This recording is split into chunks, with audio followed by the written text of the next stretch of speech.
Atma Namaste, everybody. Welcome to the session on Ram Navami. We'll be discussing the meaning and significance of Ram Navami, benefits of Ram Naam, the connection between Ram and Guru Padmasambhava. Let us start with the invocation to the Supreme God, Divine Father, Divine Mother, Guru Master Chokok Sui Mahaguruji Mailing, all the great ones, holy gurus, holy masters, saints, archangels, holy angels, spiritual helpers, all invisible helpers, Buddha Kwanen, Buddha Shakyamuni, all bodhisattvas, all beings of light, our divine self and higher soul. We humbly invoke for your divine blessings, divine light, divine love, and divine power, with peace and illumination, with oneness, with growth, success, progress, with divine grace, divine guidance, divine help, divine healing, physical healing and inner healing, divine mercy, divine forgiveness. Thank you for neutralizing all our negative karmas from all levels through time and space. Thank you for dissolving and transmuting all our negative patterns from all levels through time and space. Thank you for blessing us with manifestation of our greatness for what we were born, fulfilling our life purpose, becoming a part of the active plan of the divine plan of God and Guru. Thank you, Lord God. Thank you to Lord Savitur. Thank you to all the planetary beings and also the shadow planets, the beings of the shadow planets of Rahu and Ketu. We express all our deep gratitude to all of you.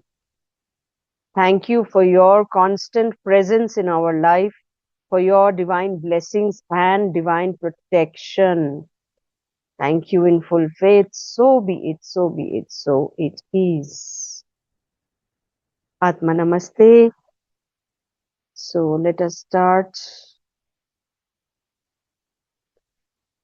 Okay, we know that thus avatar we have studied, most of us know in the Sanatan Dharma there is the mention of the thus avatar, in which 9 avatars have already um, taken birth on earth. Are they? They are basically a very great being, the being called Vishnu. Now, Vishnu is not Parabrahman. Parabrahman is actually Supreme God. So, there are hierarchies and categories. So, Vishnu is Vishnu, Shiva, or Brahma. They are not Supreme Being. They are not Parabrahman. They are in the second category. So, Vishnu is the God. When we have done the session on Trinity, where I have discussed about Brahma, Vishnu, and Mahesh, I have spoken about the 360-degree dimension of Vishnu. So, Vishnu basically, just to point it out, Vishnu is basically the God of love, protection, preservation, and operation. So, Vishnu takes care of love. Love is what keeps humanity going. If there is no love, humanity will not survive. So Vishnu plays a very important role in the existence of the human race. As I had once mentioned that we have different root races, right? Like the Atlantans, the we've had Lemurians, Atlantans. There has been different root races which took birth on Earth. So we as the fifth race have been born as the human race. So in the human race, one of the main aspects of existence is love aspect. Brahma's aspect is creation aspect. Now Brahma's aspect, the development of Brahma energy is already over. Now the development of the love aspect of God, which is the Vishnu aspect, is going on currently in this human kingdom. Because the Brahma aspect is already over, it has already developed. That is why you see there is no Brahma. Actually, there is nobody worships Brahma, right? Nobody worships Brahma. So, next, after this will come the Shiva aspect, where people, when once the love aspect is fully grown, everybody has developed the love aspect within them. Then, what will happen is the reconstructive aspect, which is destruction of evil, that will come, which is the Shiva aspect. So, in the Das avatar, to reinforce that love aspect, when there is a lot of negativity that comes, when there is destruction, when there is corruption, when there is extremism, then Vishnu takes birth in a form, in any form, in the human kingdom, to reinstate the love aspect and destroying um, that particular negativity or those toxins, toxic elements, to preserve humanity, to preserve the love aspect within humanity. So he operates and he protects. Now, the seventh avatar was Rama. Okay. So, the seventh avatar out of these 10 avatars was Rama. What was his role? Why did he take birth? We will talk about that. And of course, till the ninth, the avatars have come over. So the last avatar was Shakyamuni Gautam Buddha, and the next avatar who is supposed to come is Kalki. So, what is Ram Navami? Ram Navami is the sake in the Hindu festival. It is celebrated as the Lord Rama's birth, as the seventh incarnation of Lord Vishnu. So Lord Rama, even we know Krishna was also one of the avatars.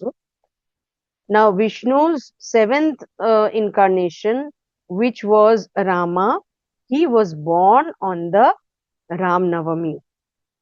So it falls on the ninth day of the Chaitra. This is Chaitra, the month of Chaitra going on. As per the Indian calendar, the Sanatan calendar, this is the month of Chaitra, which is usually between March and April. And on the ninth day is his birth. So he was born in Ayodhya, in the kingdom of Ayodhya. He was born there. And why was he born? For what was he born? Let us go ahead and see.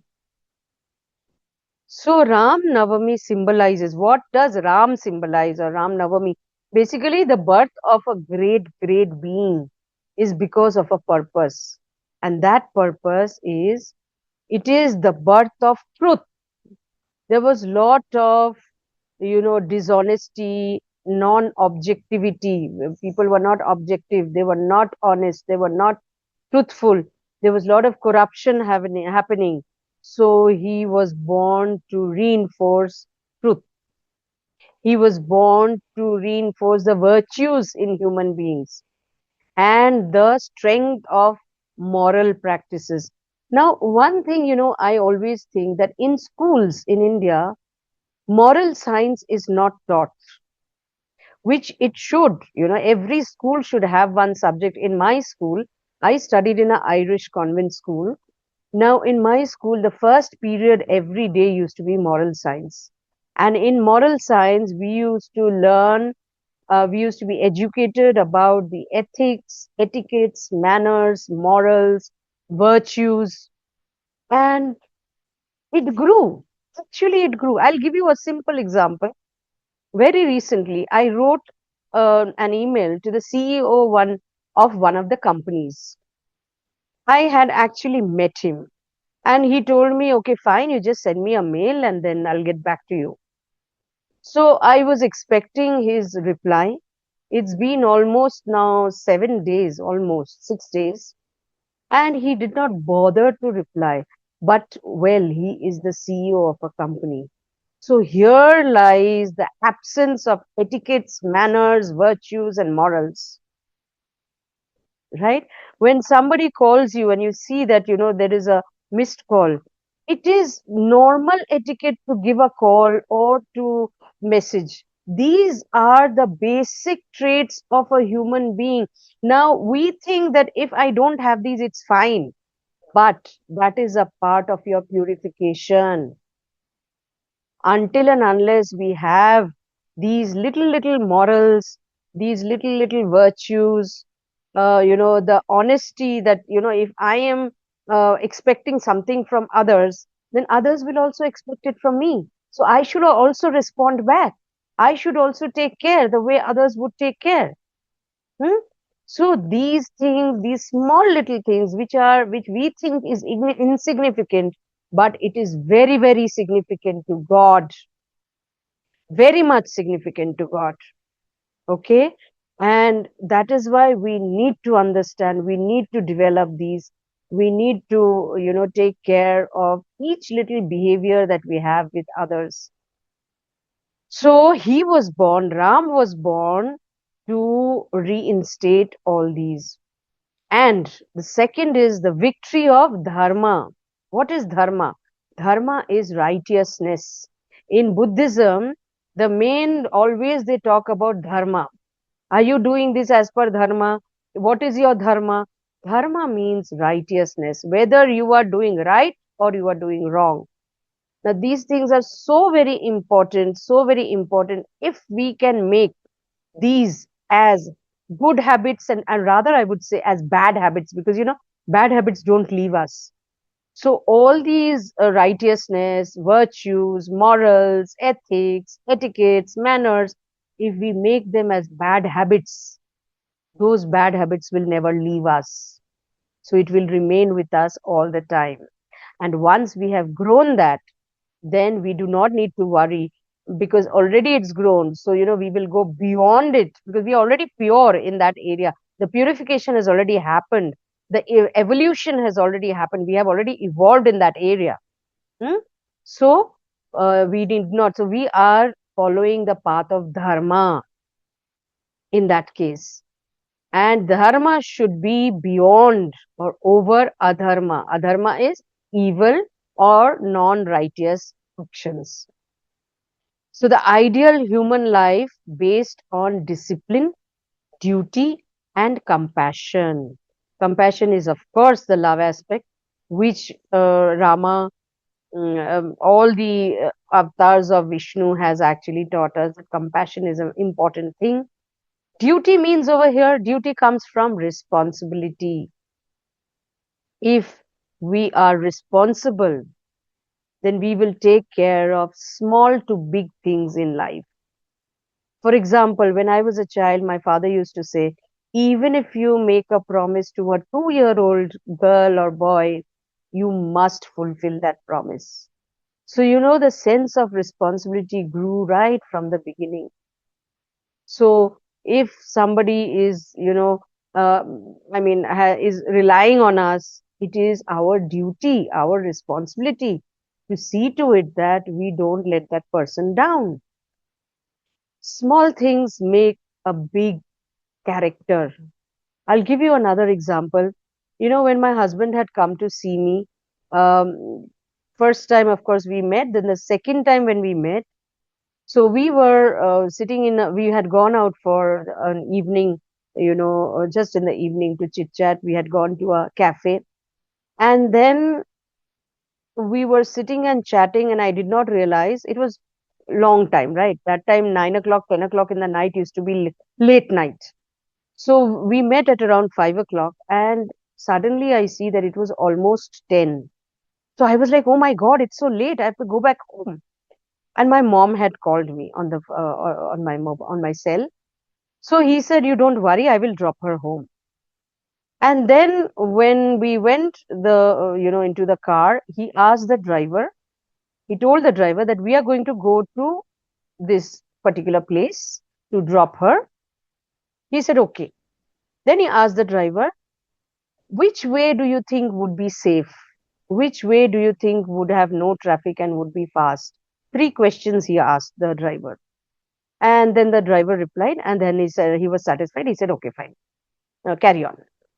Those three little questions.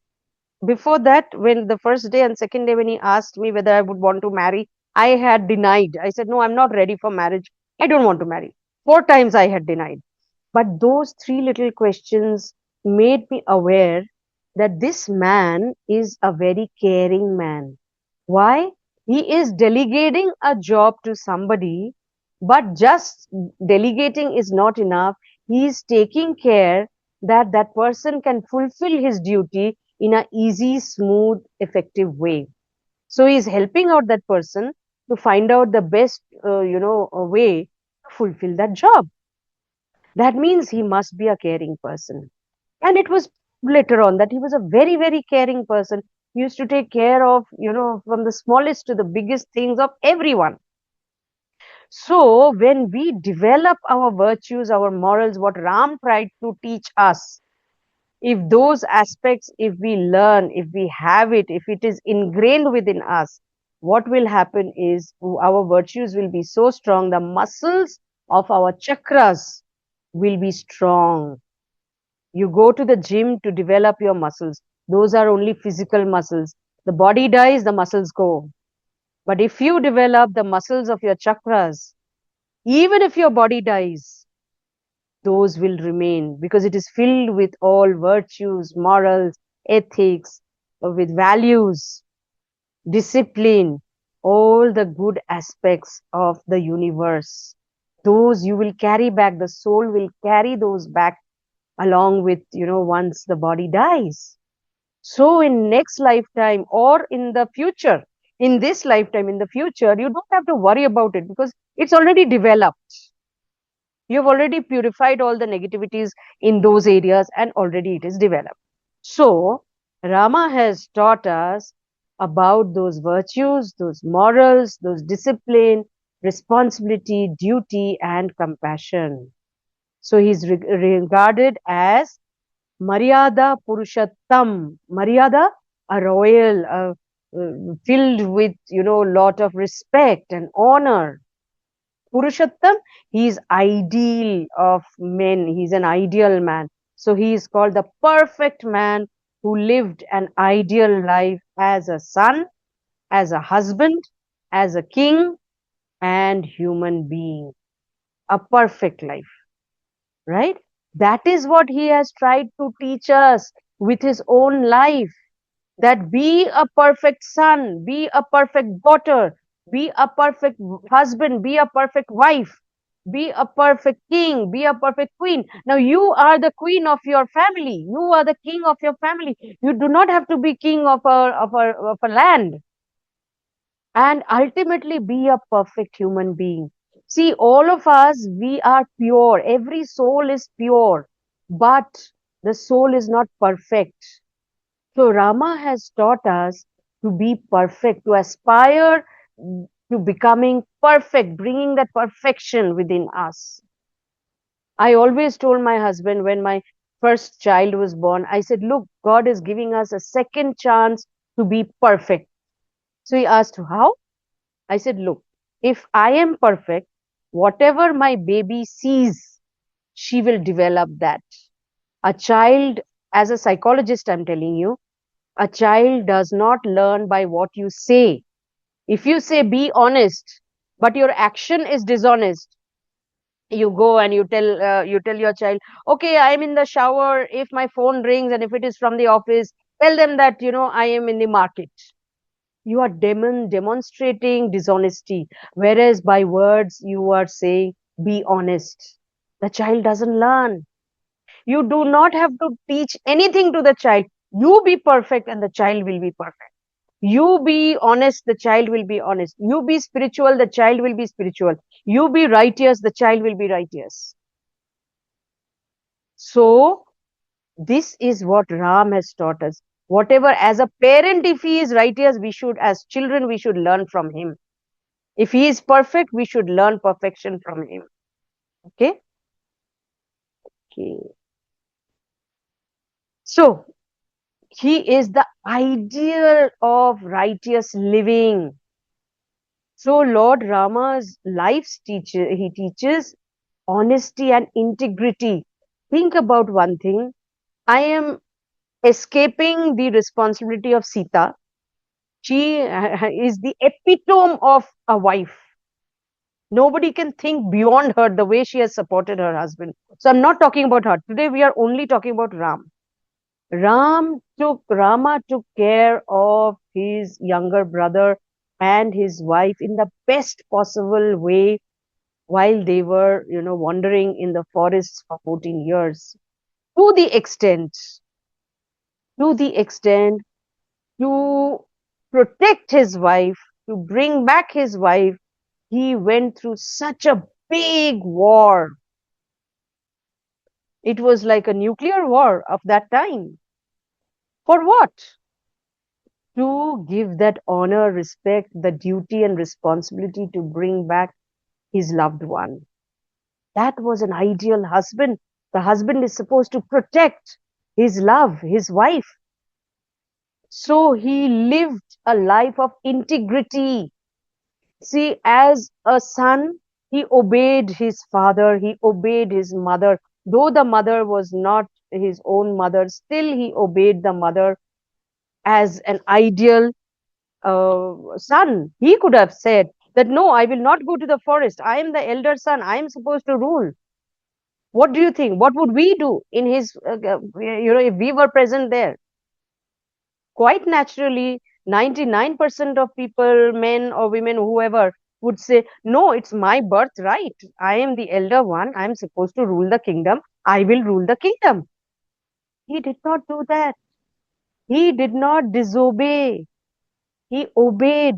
He paid that honor and respect to the motherly figure and took such a big, I wouldn't say punishment, but it is like a penance. It is like, I mean, this responsibility of going to the forest and living there for 14 years.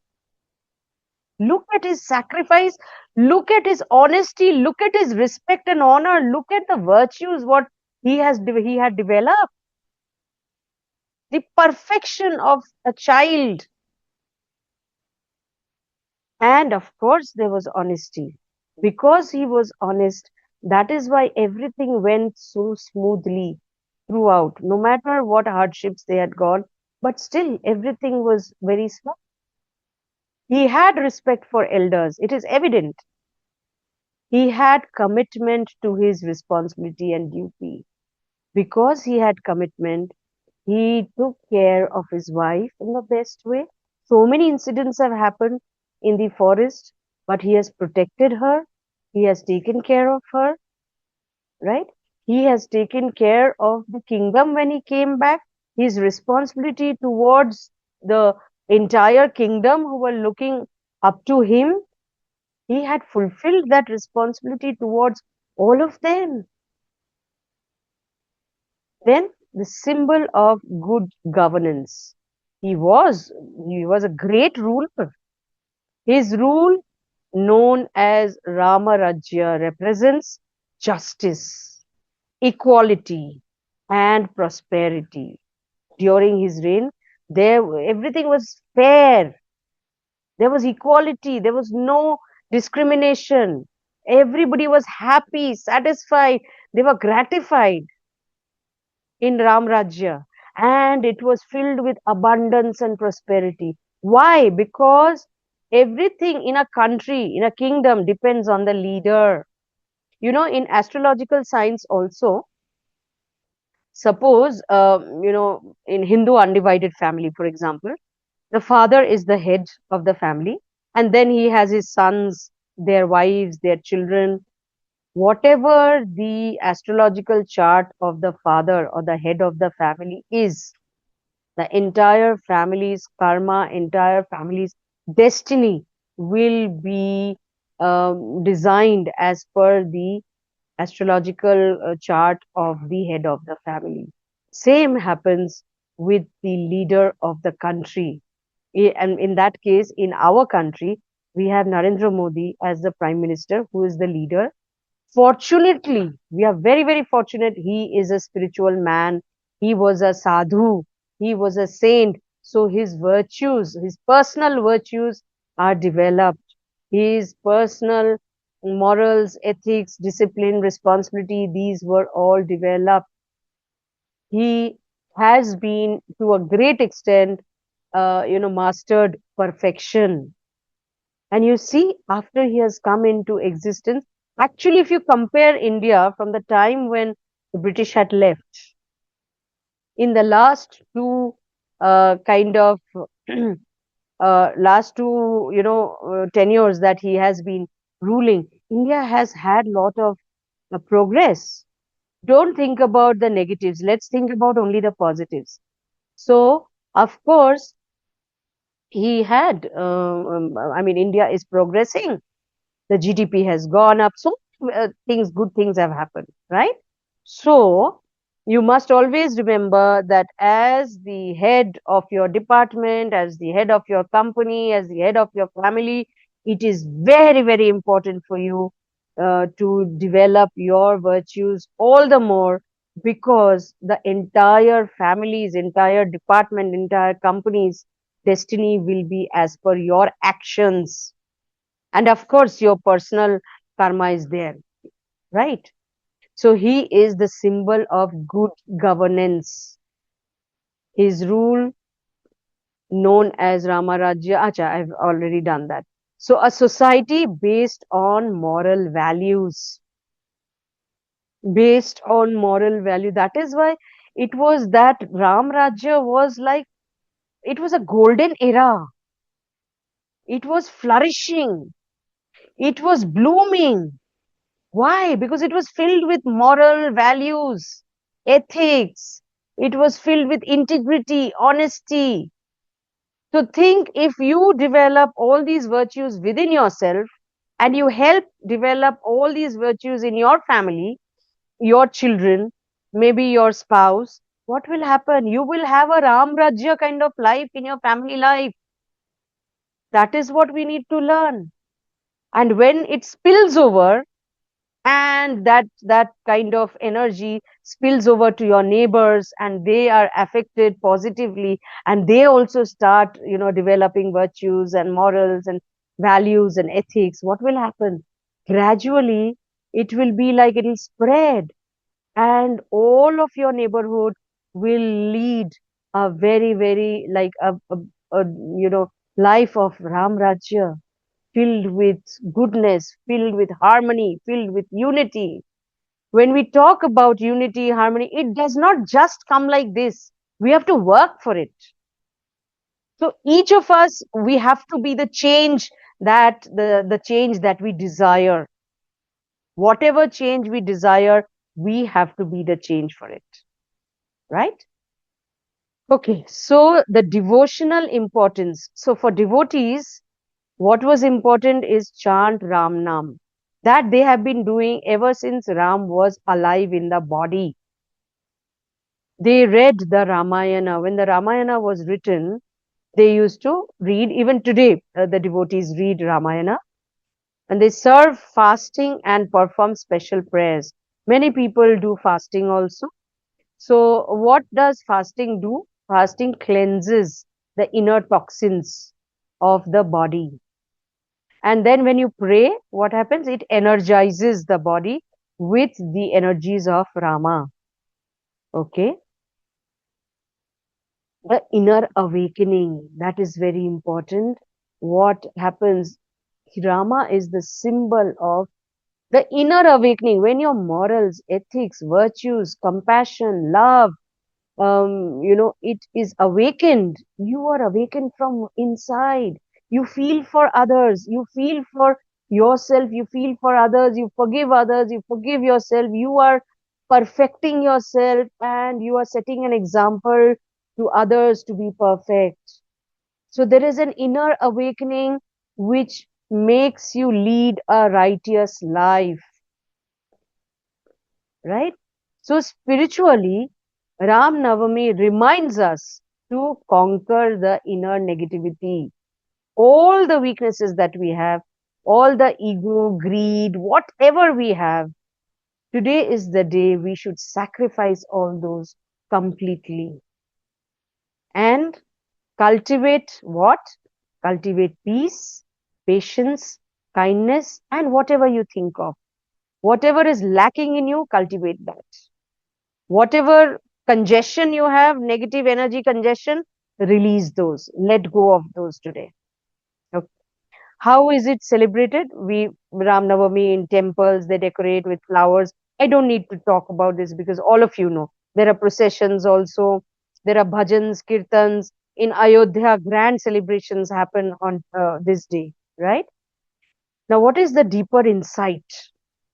Ram Navami is not just about celebrating a divine birth. Actually, I will tell you, this is the birth of righteousness. Today, if you give the birth of righteousness in your life, that I am going to do all that is right from today, Ram has taken birth within you. Okay? So, it is a reminder that Rama represents the divine consciousness within us. So when we become conscious that I am not going to do anything wrong from today, I am going to lead a spiritual life, a righteous life, a pure life. Rama is born within you. That consciousness is awakened when we live truthfully and act with compassion. We awaken that Rama within ourselves. So, here in this, if you see, that what happened when he was unable to cross the Indian Ocean, he was trying to shoot an arrow. And then the deities, the beings of the ocean, came to him and said, please do not do that. You lay stones and you go ahead. I will see to it that you can cross. So then he told the entire Hanuman clan that, okay, you get stone. Now, this stone is actually, I have seen this stone, what they had laid. It is still there. I mean, many of them are there, but there is one Hanuman temple near Pondicherry. And the Hanuman, idol is 36 feet high, huge. In front of that idol, there is a huge metal brass vessel, and on that, inside that vessel, it's filled with water, and there is a huge black stone, huge, absolutely black stone, which is floating in that water.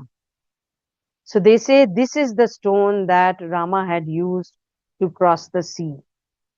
Okay, so first, initially, when they were using certain stones, it was all sinking. Then what Hanuman said and what he did, he started writing the name Ram on the stones. The moment the name Ram was written, what happened? It started floating. So see the power of this name. When Valmiki was told to do the japam, the chanting of Rama, he could not because he was a dacoit. He had killed people, he had looted people, so many evil acts. His life was filled with negative karmas. So he was told, okay, then you say Mara, Mara, Mara, Mara, Mara. So he started chanting Mara because Mara means dead. He could associate with that low emotion, with that negative energy. But while he was going on doing that, it gradually purified him and it became Mara, Mara, Rama, Rama, Rama, Rama. Right? So this particular energy is so, so, so powerful that it will help one to manifest anything. That is why Hanuman could move mountains. How could he move mountains? Because he was in his entire self, in his heart chakra, in his heart, there was Ram Sita. In his entire existence, there was Ram. Ram, Ram, Ram, Ram, Ram. So Ram's energy, his Guru's energy was ingrained within him. And what is Ram? Ram is symbol of justice, fair, prosperity, manifestation, everything. So he could manifest whatever he wanted. He could become big, he could become small, he could, light fire in entire Lanka only because of the existence of Ram energy within him. And then when he laid those stones, all of them laid those stones, they walked over the ocean and crossed the Indian Ocean. Now I will tell you the inner meaning of that. What does water symbolize?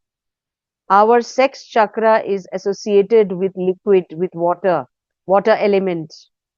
What does it associate? It associates emotions. So when they walk over the ocean means what? They are mastering the emotions.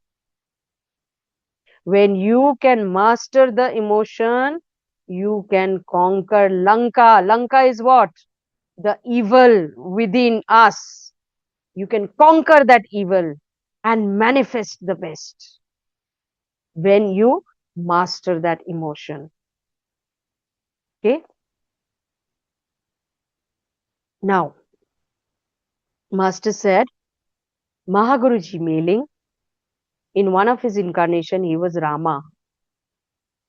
So, if you see what is the um what is what is the similarity in both of them? Hmm? Let us see. Truth. See, Guru Padmasambhava or Mahaguruji mailing always taught truth, to be honest, to be truth, to be transparent. Always he has followed that in his life. He has said that in his as an example, and he has taught that. Right? That is why um, when in Rivalsar there is this lake over there where he was there for more than a year meditating and practicing in a cave, and the princess of that Mandi is that particular country. That time it used to be called country because it was it was a kingdom. So the princess fell in love with him. She was his disciple practicing with him, and she fell in love with him. She wanted to marry him, and he agreed to marry her. But the king said, no, I will not allow both of you, because he thought it's just like it's just like Shiva and Parvati. When she wanted to marry Shiva, her father Himalaya, he did not agree. Sati, basically, in one incarnation when she was Sati. So he did not agree. The father did not agree. Similarly, here the father did not agree. The king did not agree. When the king did not agree, then he tried to tell her, leave it, let us break up. You carry on with your life. So he was teaching truth. He was teaching honesty. But when they did not, she could not stay, and they could not be separated. Of course, the consequences were different. The king burnt them alive. So that is a different story that I think I have told you during Guru Rinpoche's sessions. So the thing is that truth has been taught by both. Dharma, righteousness, the basic thing, Guru Rinpoche's sessions, if you are doing with me from the time I have started, see, he has always taught to be righteous, to do what is right, to eliminate what is wrong. Wrong thoughts, wrong words, wrong action. Eliminate those. Put them away from your aura, from your mind, brain, from your body, from your senses. Only inculcate what is right, what is good, what is positive, and of course, compassion. Compassion, definitely. Why? Even Guru Rinpoche, if you see all those demons that he had conquered in the Tibetan kingdom, I have already spoken about that when the king had called him to take care of those demons. Now, he did not kill them. They were great, evil king demons. He could have killed them, but he did not. What he did? Due to his compassion, he blessed them. He neutralized their karmas and he turned them into the protectors of the kingdom. He gave them, he made them responsible. So he taught them virtues, values, ethics, morals, and made them responsible for the kingdom to take care and protect the kingdom. Just imagine what kind of guru we have. And he himself was Rama. So Rama was also our guru in a way. So if you connect to Rama, you're connecting to Guru Rinpoche or Guru Padmasambhava. If you're connecting to Guru Padmasambhava, you're connecting to Rama, right? And of course, inner strength. Inner strength we have seen. I mean, Rama, we don't need to say, you have seen how he has conquered so many demons and Rakshasa, to the extent it was Ravana. And same thing happened with Guru Rinpoche also. We will carry on with his life story. You will know more about it, how he conquered. He had mastered all the five elements. He had mastered all the demons, all the negative energies, negative forces that existed on earth. How did he do it? With the inner strength. So if you connect to the energy of Guru Rinpoche or Rama, it will give you immense inner strength, willpower, strength, positivity, compassion, love, righteousness, honesty. Honesty brings responsibility. Okay. So what is the benefit of the Ram Naam? When we chant Ram Naam, what are the benefits? Let's see. Ram Naam is known as the Agni Shakti. It is known as the Agni Shakti, the power of spiritual fire. It ignites spirituality within you. When you do Ram Naam, it ignites spirituality within you and in the environment all around. It dissolves self delusion. If you have self delusion, if you think irrational things, it will be all those delusions will be eradicated, and induces discernment and self honesty. Discernment, to know what is right, to know what is wrong for you, to do what is right, to not do what is wrong, and self honesty. That is what it brings. It invokes the qualities of fairness, justice, truth, courage, and righteousness.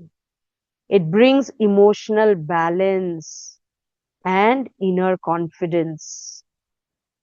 It helps make noble choices aligned with higher values. You know, when you take decisions, it will help you to make right decisions. It will help you to, you know, make the right choices, and it will help you to be develop discernment. It assists in letting go of sorrow, guilt, regret, and past traumas. So when you're doing this, it will help you to eradicate all the negative guilt, regret, all the traumas that you have had. Okay. Ram Nam repetition leads to one's one pointedness. You become focused. When you do Ram Nam, then what happens in your life? You become focused. It helps in purging. What is purging? Purging is inner reflection, introspection, to see within yourself what are the mistakes I have done, what are the wrongs I have done. Okay, let me purify those. I will not do those again.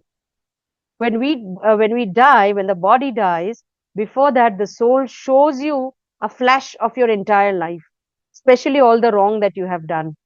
That time the soul regrets, every soul regrets, because then they become aware, oh my god, I've done so many mistakes, but there is no time to rectify those.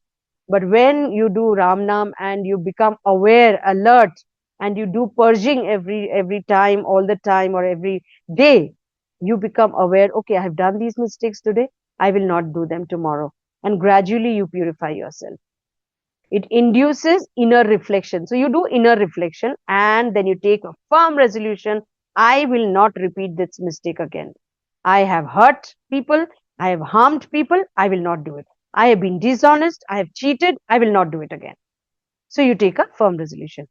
It awakens the soul's true nature and breaks cycles of birth and death. So when you continuously develop these things, It will obviously purify you so much that you will move forward 100 lifetimes, or maybe 10 lifetimes, 20 lifetimes ahead. You don't have to take birth in the next 10, 20 lifetimes. Why? Because you are already pure, you have already developed those.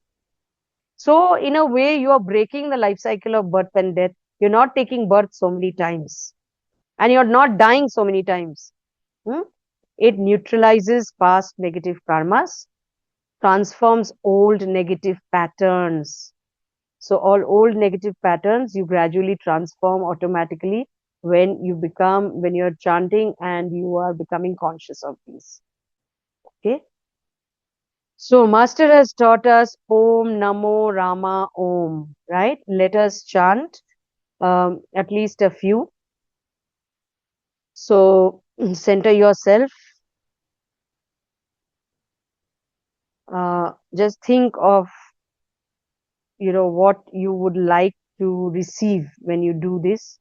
Maybe I think the best thing is to take a resolution before we chant that I let go of all the evil and negative that I have within me from all levels, and let Rama be born within us. Let me become perfect. Let me imbibe perfection. Right? Let us take this resolution and then let's start. Om Namo Rama Om Om Namo Rama Om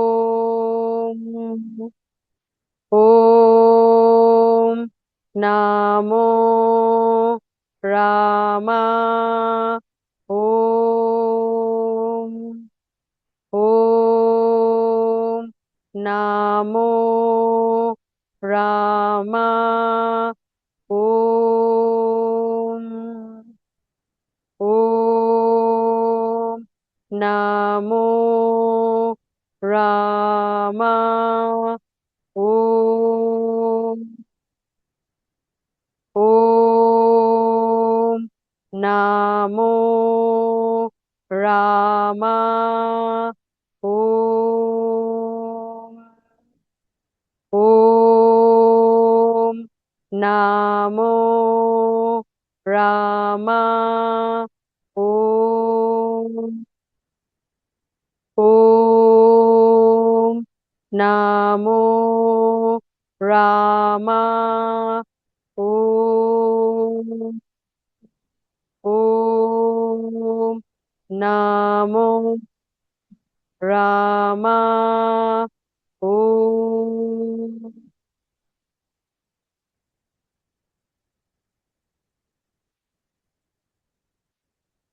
Visualize yourself in a beautiful place in nature,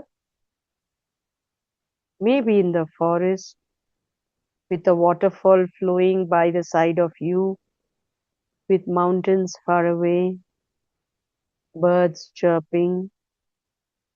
You're sitting and chanting Om Namo Rama Om.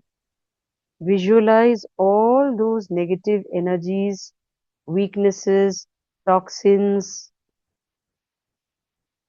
They are all sticky energies, but they are coming out of your entire body like grayish black smoky energy.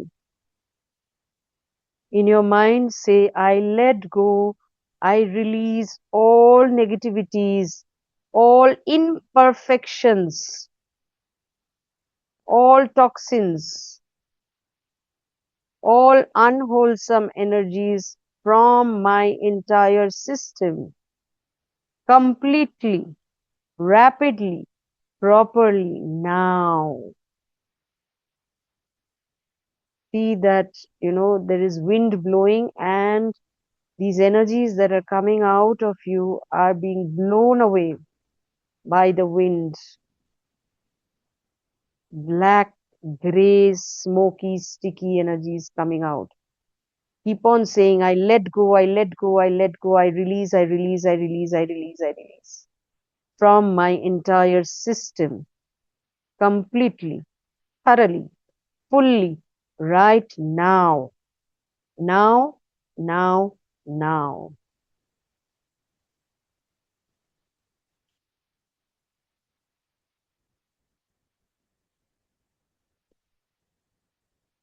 Now cut cords with all these energies that have gone out. Cut, cut, cut. Oh, what a surprise!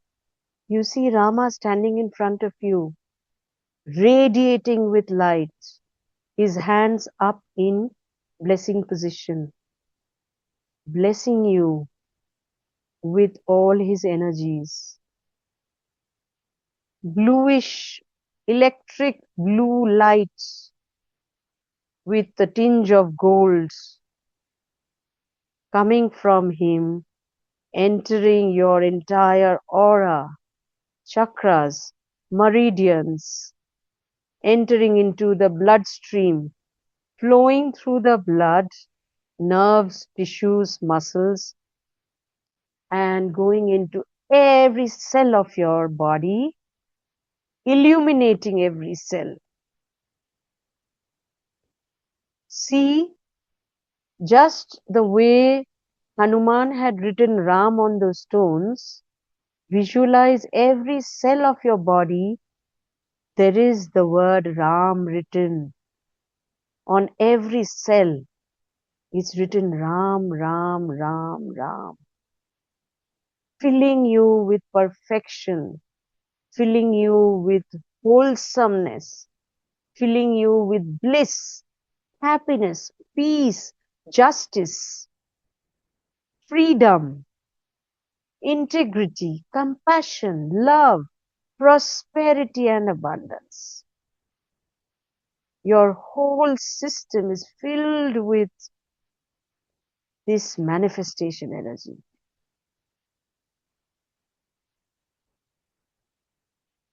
Stabilize, stabilize, stabilize. Now, gradually be aware of your body, be aware that you are in this session. Come back to your body and gradually open your eyes. So, this was a very, you know, a very heart touching. For me, it is a very heart touching session because, of course, Guru Padmasambhava being my Sadguru, I associate with Rama a lot. And fortunately or unfortunately, I am very critical about myself doing anything wrong. I always feel I have to do what is fair, what is right. And sometimes, of course, my children also say, don't be so hard on yourself. But if we do not have that discipline, then we cannot be as perfect as Ram. We cannot have him within us completely. Another thing I would like to tell you, the Vajraguru mantra that we do, it has the energies of Ram, of course. So it does all that Ram Nam does, it does all that. And of course, there are more things that it does. Okay. So this is what the Ram Navami and Ram Nam means. Thank you very much for your presence. I hope you have enjoyed the session.